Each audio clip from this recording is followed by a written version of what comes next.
السلام عليكم. كتير من بناتي الحلوين سألوني ازاي نعمل السمك مقرمش من بره وجوسي من جوه. النهارده ان شاء الله هنعمل طريقة حلوة قوي وسهلة، ويمكن اهالينا كانوا بيعملوا منها جزء منها من قبل. بس زي ما انتم شايفين السمكية الجلد بتاعها ماسك نفسه ازاي، مش طرية خالص من بره، بس جوسي وطرية وجميلة من جوه. اعملوا لنا لايك بقى يا جماعة علشان نكمل سلسلة الطبخ اللي احنا ماشيين فيها دي، وعلشان نستمر معاكم. غسلنا السمك وصفيناه كويس قوي وتبلناه ويعني نقعناه في ملح وخل وليمون، او ممكن الناس اللي بتقول ان الخل بيثبت الزفارة، انا مش شايفة كده خالص. انا بحط الخل والليمون عادي. هحط بقى في الكبة الصغيرة بتاعتي او فهون او اي حاجة هدقها كده.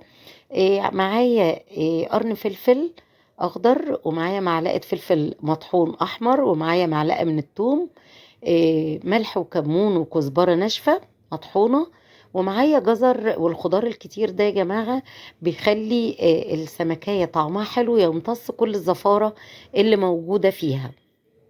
هي بتديله طعم الخضار ده، وكمان الخضار بيسحب منها الزفارة. حطي ليمون بقى على قد ما تقدري زي ما انت عاوزة. كل ما بتكتري في الليمون للسمك بالذات بيبقى جميل. هنضرب كله كده في كبة صغيرة عندنا او اي حاجة زي ما انت شايفة كده. هتطلع الخلطة تحفة جدا يا جماعة. في ناس بتجيب توابل السمك بدل كل الحاجة اللي انا حطيتها دي. ماشي، اوكي، زي ما تحبي. هنتبله بقى ونسيبه على جنب كده. بعد كده هنجيب كمية من الدقيق، كوباية نحط عليها نص كوباية نشا، او كوبايتين دقيق عليهم كوباية نشا.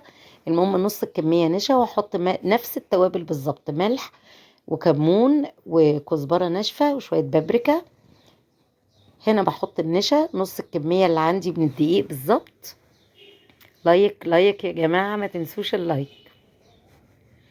هاخد بقى 4 معالق من الدقيق او 5 معالق على قد ما انت شايفة، او نص الكمية. طبعا هو السمك اللي عندي يا دوب زي ما انتم شايفينهم 5 سمكات، فمش عايزة لهم تشريبة كتير. كانوا اهالينا بيعملوا الخلطة اللي بالدقيق ديت زمان، بس كانت بتبقى تقيلة عن كده، يحطوا فيها السمكية ويقولوها على طول. لا، احنا طورنا بس حاجة بسيطة، خففنا التشريبة دي. وهنحط السمك في الدقيق الاول، الكمية اللي انا سبتها متبلة دي. هجيب بقى السمكية بتاعتي كده والفها في الدقيق كويس، وانفضها من الدقيق علشان مبقاش فيها دقيق كتير، وارش رشة من جوه كده. تابعونا يا جماعة، واعملوا لايك وشير وسبسكرايب على قناتنا. اللايك يا جماعة والشير مهمين جدا. كل ما بتعملي لايك، كل ما غيرك بيشوف الفيديو، كل ما بتعملي شير ناس كتير برضو بتشوف وبتستفيد. وبناتنا الصغيرين بالذات اللي لسه متجوزين ولسه فاتحين بيوت. اللقطة بقى بتاعتها بعد ما حطيته في الدقيق كده، المفروض كنت حطيته في التشريبة دي، اتقطعت واحنا بنعمل المونتاج. معلش، بس هتطلعي من الدقيق وتبقي فاتحه بطن السمكيه وتشربيها في الدقيق السائل، وتحطيها بقى في الزيت وتسيبيها بقى تتحمر من ناحيتين بالشكل ده، وتصفي على شبكه كده علشان، او مصفى، علشان تصفي كل الزيت اللي فيه. هترصيه رصه حلوه وتزوقيه كده، وتحطي نص ليمونه وتعصري عليه ليمون كمان لو بتحبوه. هتعملي رز الصياديه، انا عاملاه لكم في الفيديو الجاي ان شاء الله. وعملت شوية سلطة حلوين كده، وبألف هنا وشفا يا رب للي كل. وبناتنا الحلوين يتعلموا يعملوا السمك الجميل ده في البيت، بدل ما بنقليه بره. القلية بره والله يا جماعة بقت غالية جدا، والزيت مش مضمون.